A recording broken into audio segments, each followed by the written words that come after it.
Just the Tips. All right, everybody, it's Adam and Mike with Just the Tips, and episode 43 coming at you. All right, and you're on location.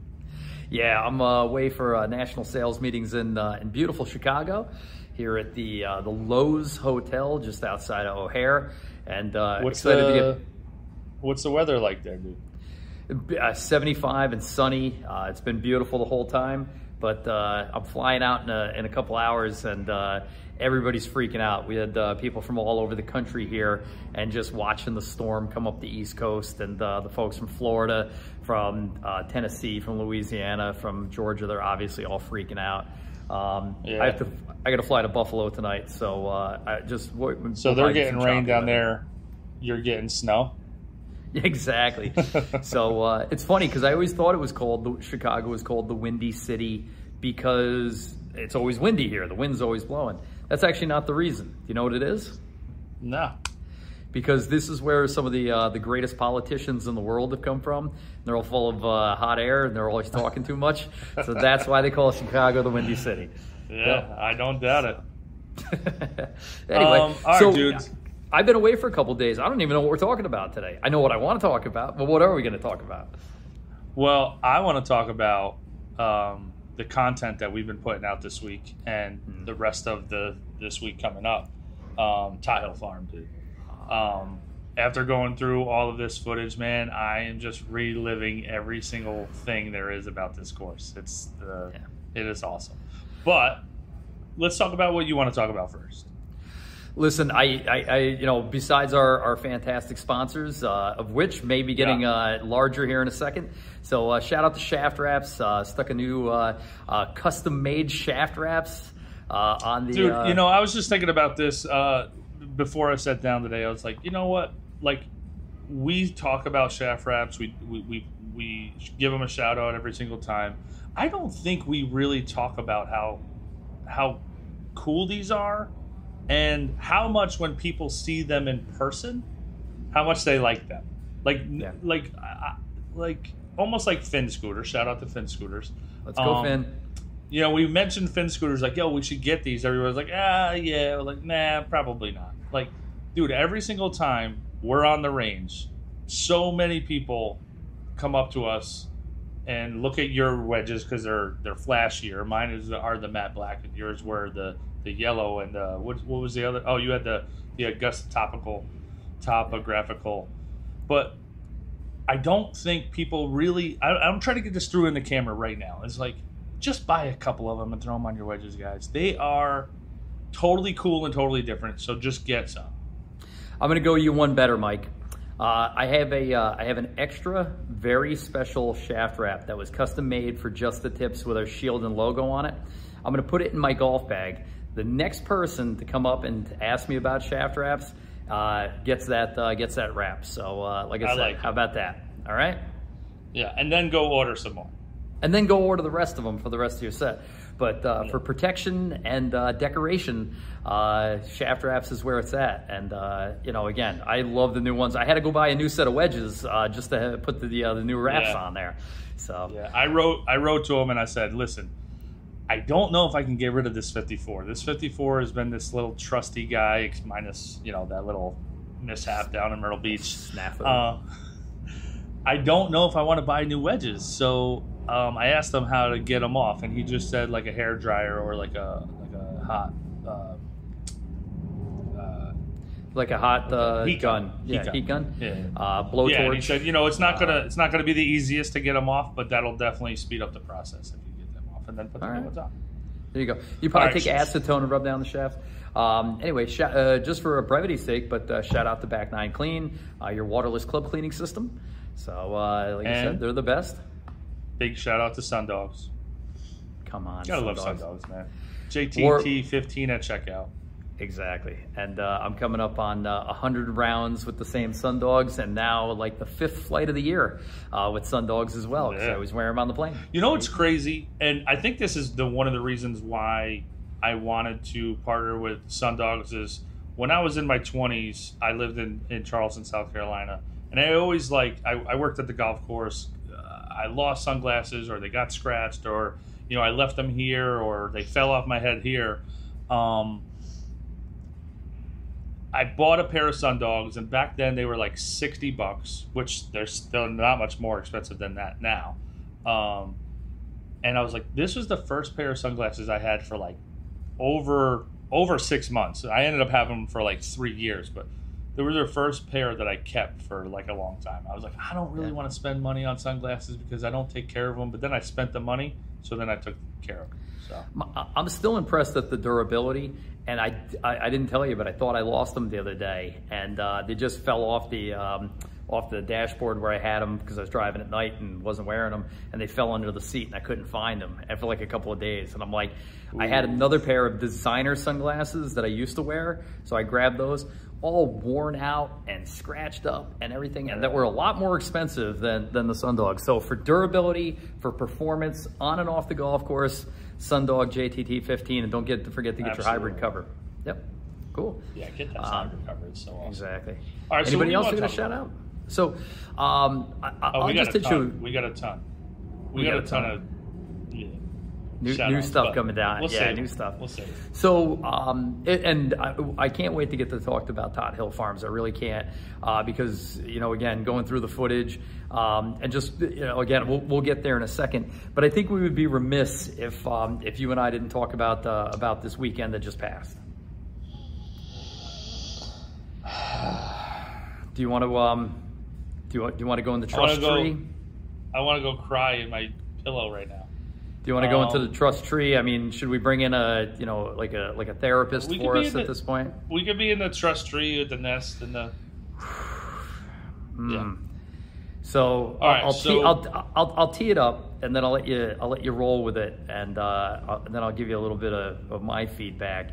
So Mike and I played in a prestigious event called the Jones, named after Robert Trent Jones, the designer of our home course, Wiltwyck.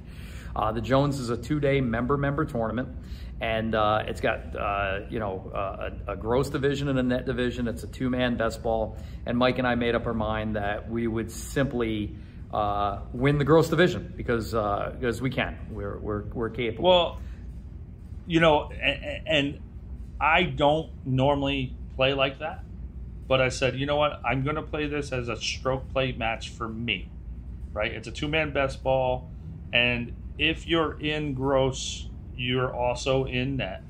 Yeah. I said, if we go after the gross and we accidentally win the net, and so be it. Like, that's kind of what I wanted to do. I wanted to win both. I wonder if we can. Probably. No, I don't think so. That'd be awesome. That'd be pretty. It would be awesome. Yeah. So, but there was also a skins match. The tournament was spectacular, like really beautiful tee gifts. The food was great. It's only members, so you virtually knew almost everybody in the tournament. You couldn't ask for 2 more beautiful days. The course was playing great. The weather was fantastic. You and I started out on the backside on day 1 in a shotgun, and we started on 13, and we got off to a good start. I mean, we went. I had a birdie putt. I had a birdie putt on the first hole. Yeah, and then I made a birdie on the second hole, and after just 2 holes, we were 1 under. Yep. And I think we finished up, the first day playing well and ham and egg in it, and coming in at just 1 over, and we let a couple of get away from us, right? Yeah. I felt pretty good after the first day. Again, you can't harp on those ones where you're like, oh, we could have got that there, that would have dropped, or if I would have got up and down there. We had 6 birdies between the 2 of us. We gave a couple of back, but again, I played halfway decent. You played well. And at the end of day 1, we weren't even in the conversation when it came to net.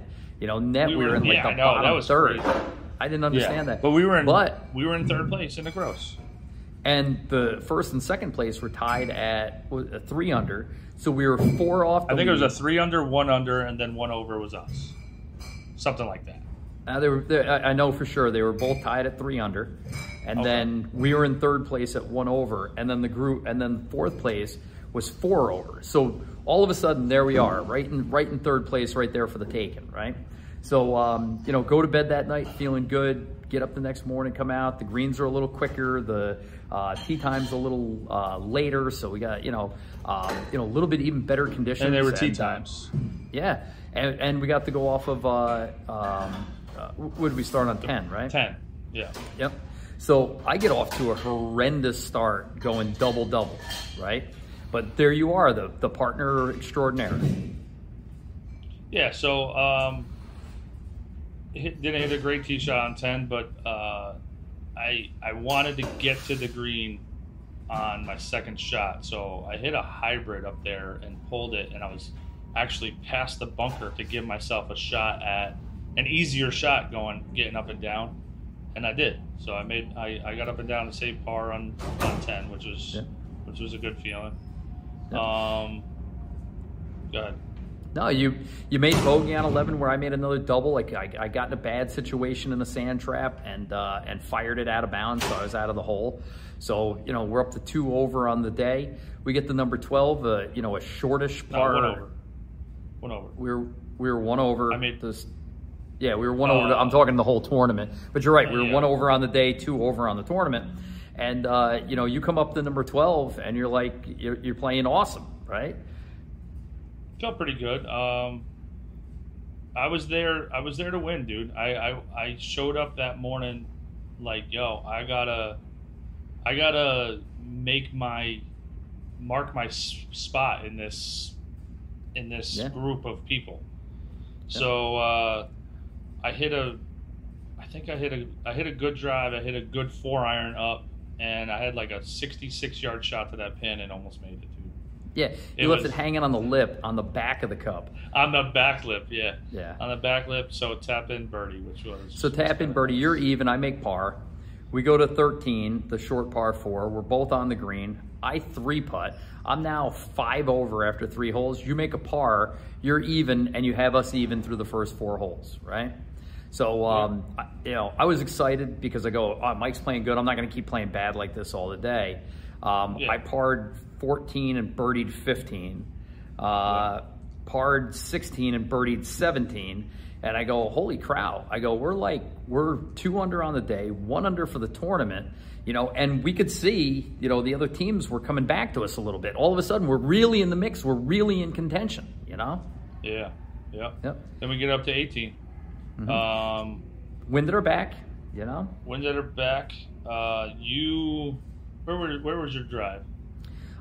Just right rough, but it was a bomb. I had like 138 in or something like that. 130 in. I think I was left rough, and I was left rough, and I put one to the middle of the green. Pin was back left, tough pin, but you know it's not unputtable, but it is definitely It's a tough shot to go after from the fairway. Two tiers, side hill green. You're in the middle, you know, putting uphill side hill. Not an easy putt, but you know, again, like you said, not impossible. I hit it I didn't get it up onto the second level, and it spun back into the middle of the green, a little bit closer than yours, but still reasonable. And then we kind of inexplicably both 3-putt the hole for bogey. And I think that's where this story takes a turn. Because we're somewhere now. We're like dim the lights. Yeah, we're like 1 over. You know, we're even on the tournament, 1 under on the day, and you know, I don't know if you want to go hole by hole or just kind of talk about the totality of what happened on the backside. I erased it from my memory.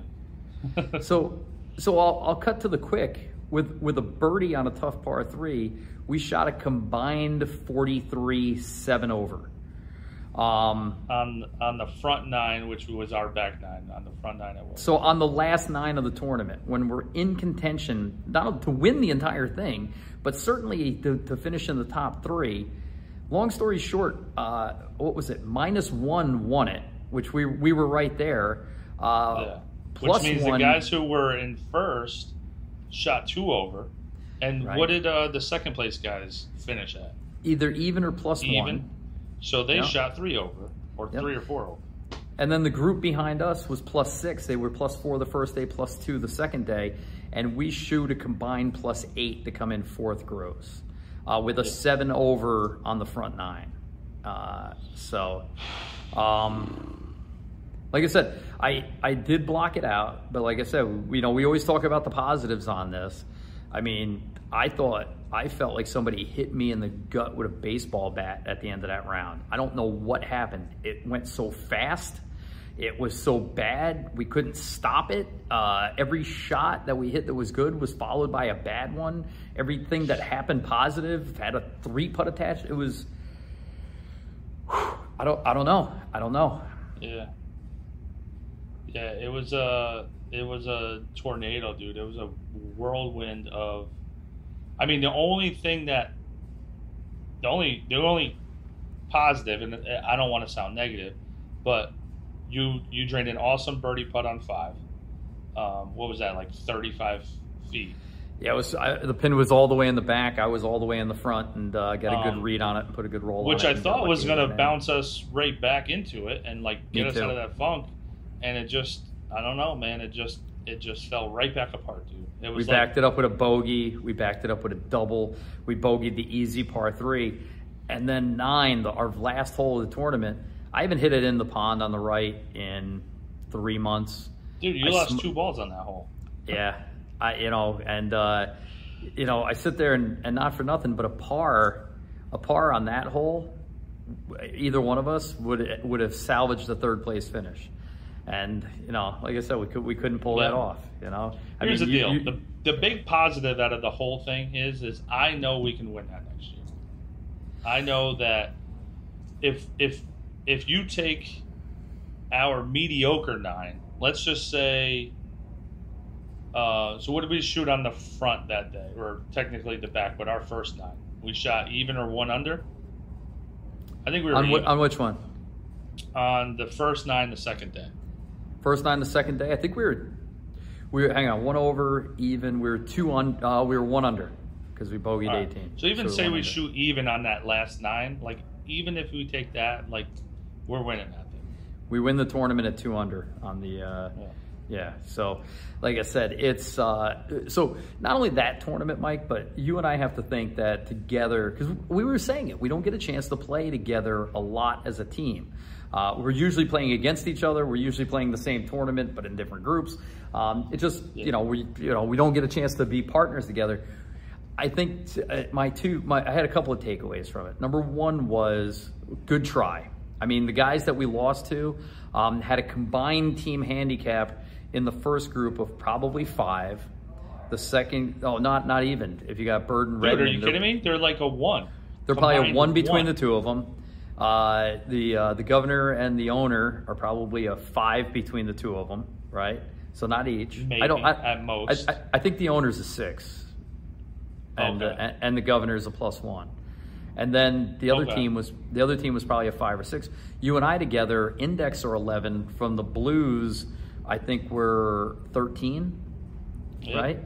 So I think it was a really good team effort, but as good of a team effort as it is, because you and I practice together so much, because we influence each other so much, because we are in the same simulator and on the same putting green and we're working together. When we're going well together, we're both going well together. When we go bad together, we're both going bad together. Like nobody. I was just going to say that we definitely feed off of each other. The good thing is you don't feed off of me, right? Here's the deal. Too selfish. Too selfish to feed off anybody else. You're just unaware of anything else that's going on, unless it's even if I'm playing bad, like you still do your thing. I definitely feed off of you. I actually feed off of you when you're playing bad. Like if you're like those first 2 holes, I'm like, dude, I got us, right? Like that felt good to be able to hold us for a couple holes. You know what I mean?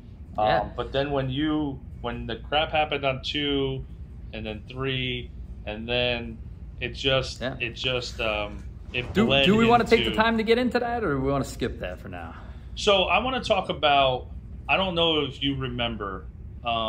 We did I didn't put the match together yet, but we did the remove the club challenge.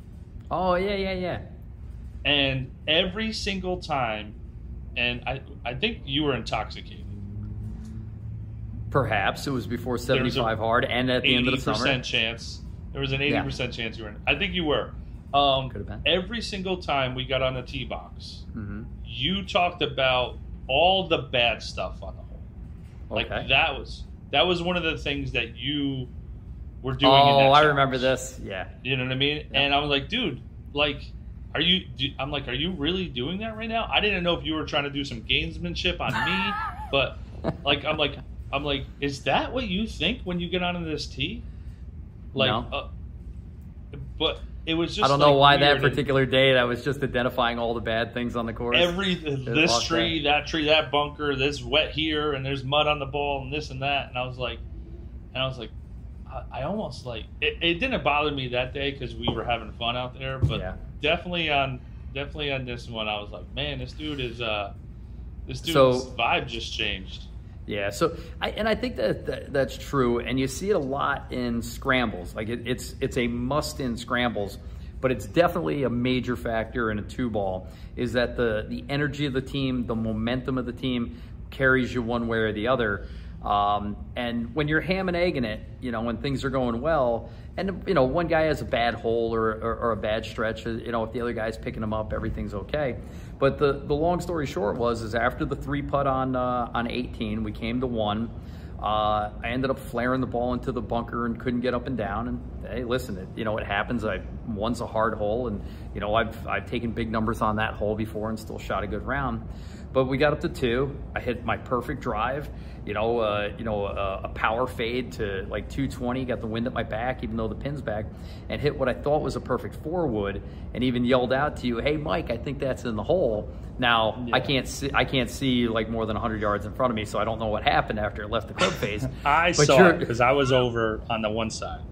Yep. I was like, it's in the bunker, but it's not a big deal. I don't care. In the bunker.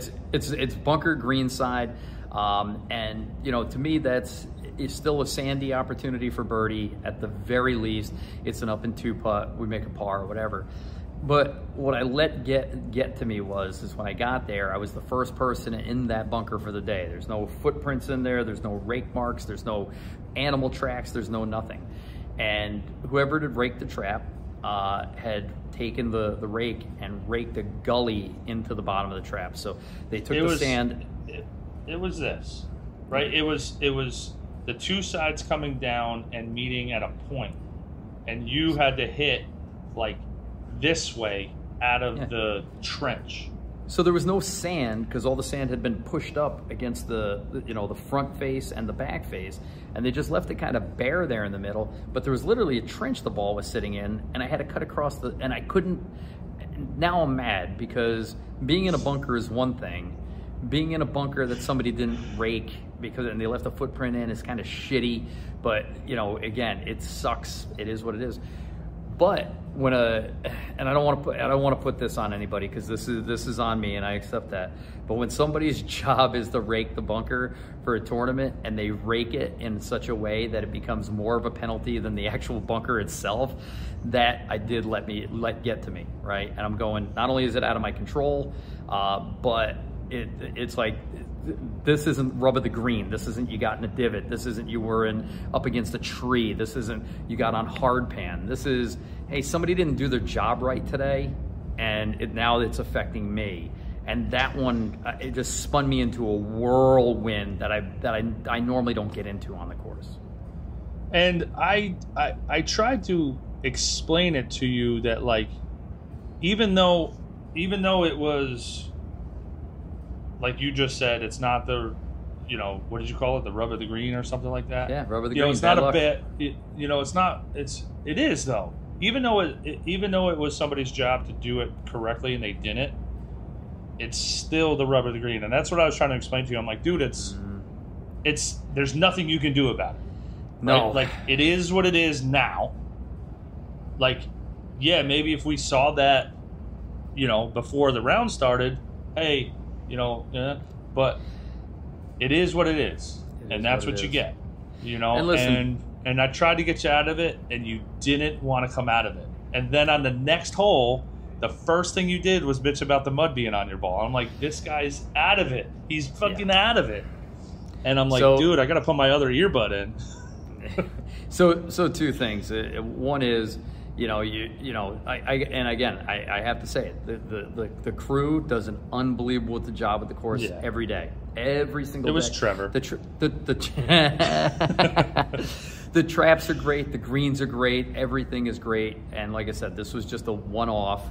And again, I would never even say anything to the groundskeeper. It's just a one-time thing, but it's a one-time thing that affected me.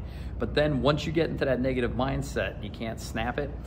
You hit the ball in the middle of the fairway, and you get up there, and of course there's a glob of mud on it, and of course it's in a spongy area, and then of course you hit it up and you miss the green because of the mud, and it doesn't come to lay on grass, it comes to lay on a hard pan. The one little piece of hard pan that's on the entire hole, of course your ball ends up on it, and of course you can't get up and down. And then of course the next hole, you overhook it because you're pissed off. And dude, I just couldn't get out of that funk, and it did affect you. It may have affected other playing partners. Again, like I said, it was, I don't know.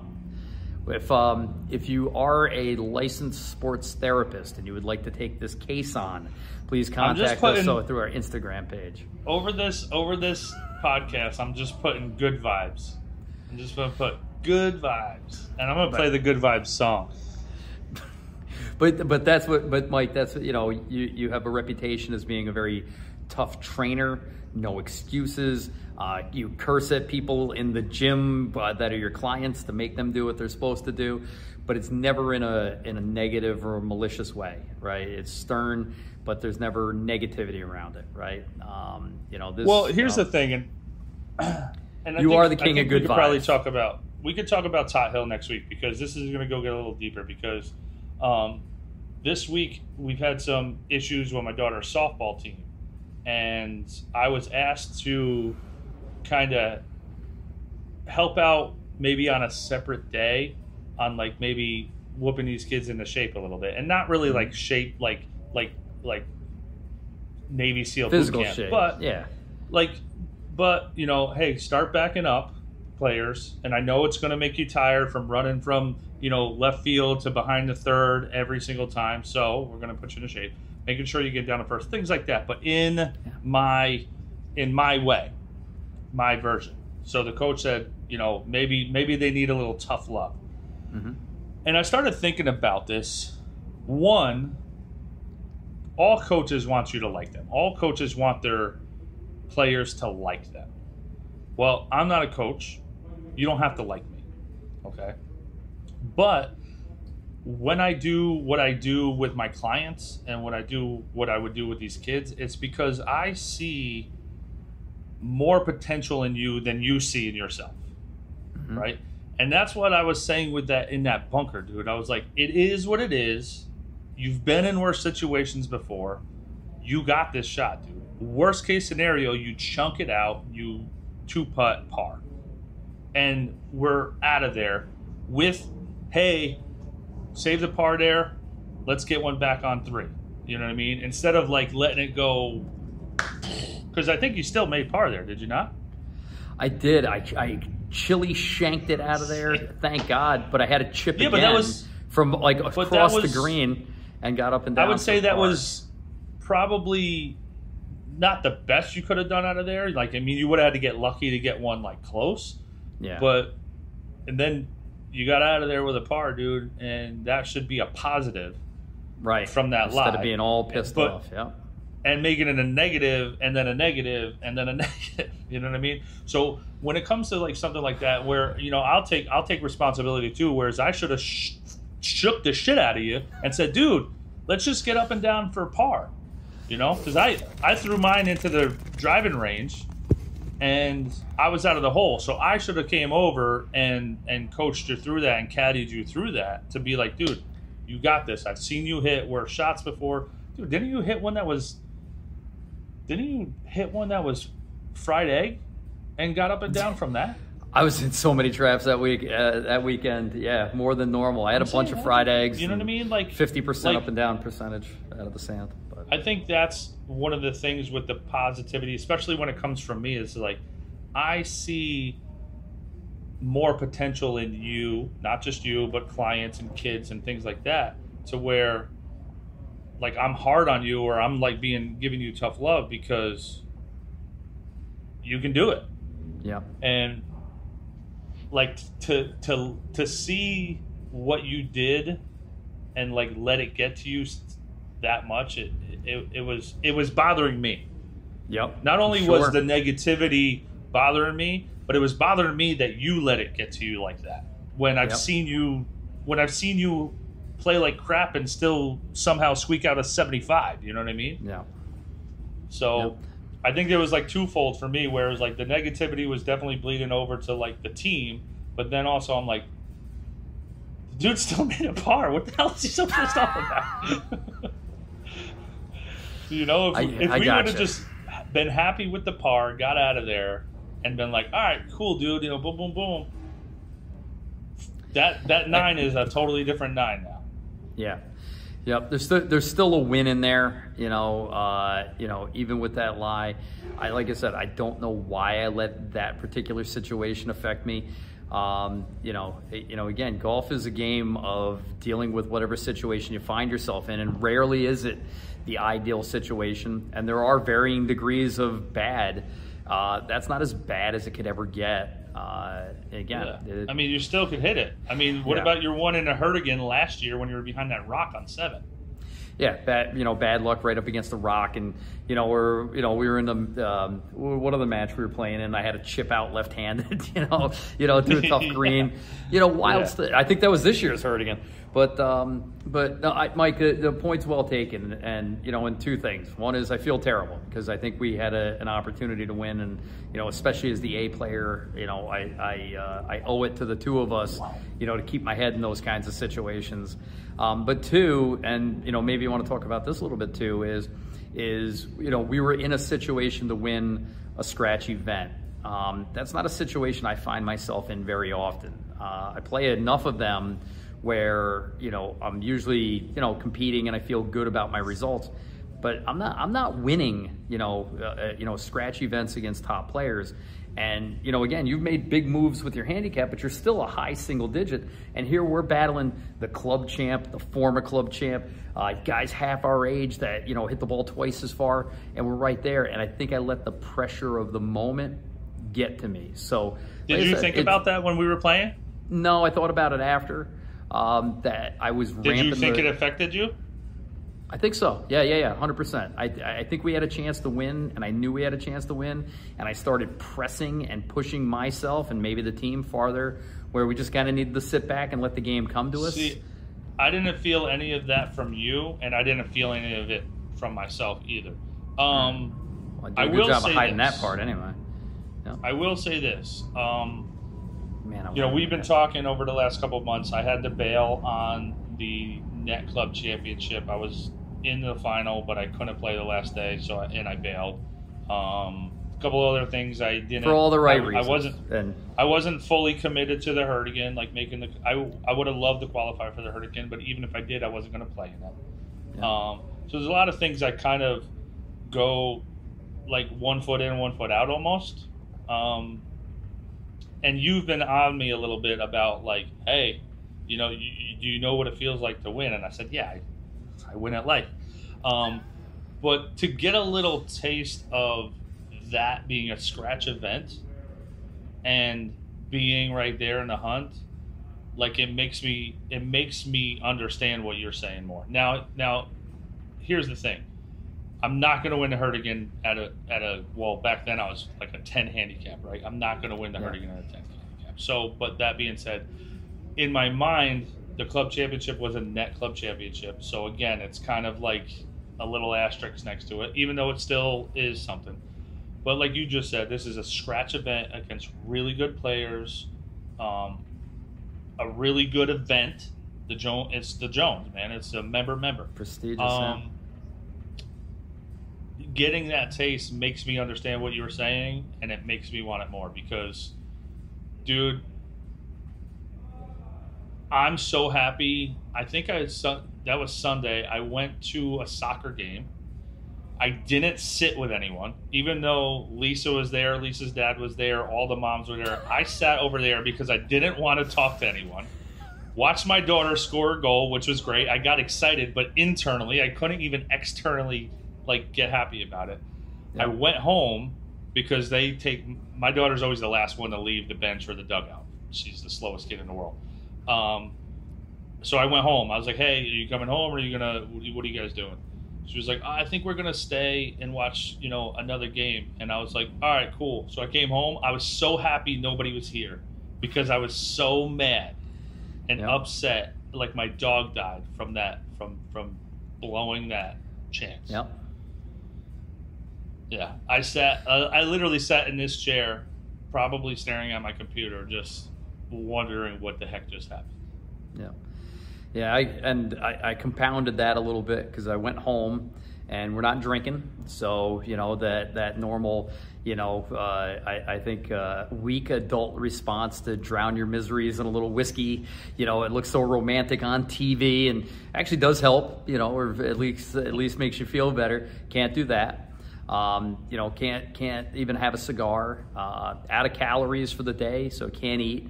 So literally just having to sit with it, with no distraction from it, no external distraction, that was extraordinarily difficult. But I think, one of the things about, trying to have a positive mental attitude is that, my definition of positive is the right attitude for the given situation. And after that loss and that way, the attitude was okay to feel hurt, it was okay to be upset, it's okay to be disappointed, but you only for a day. But learn from it.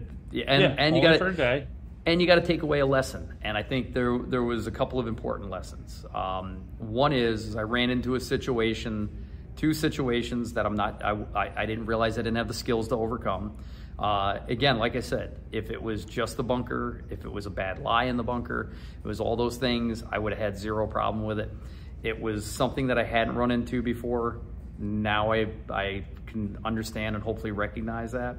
And then the other thing is the pressure I was putting on myself to win this tournament.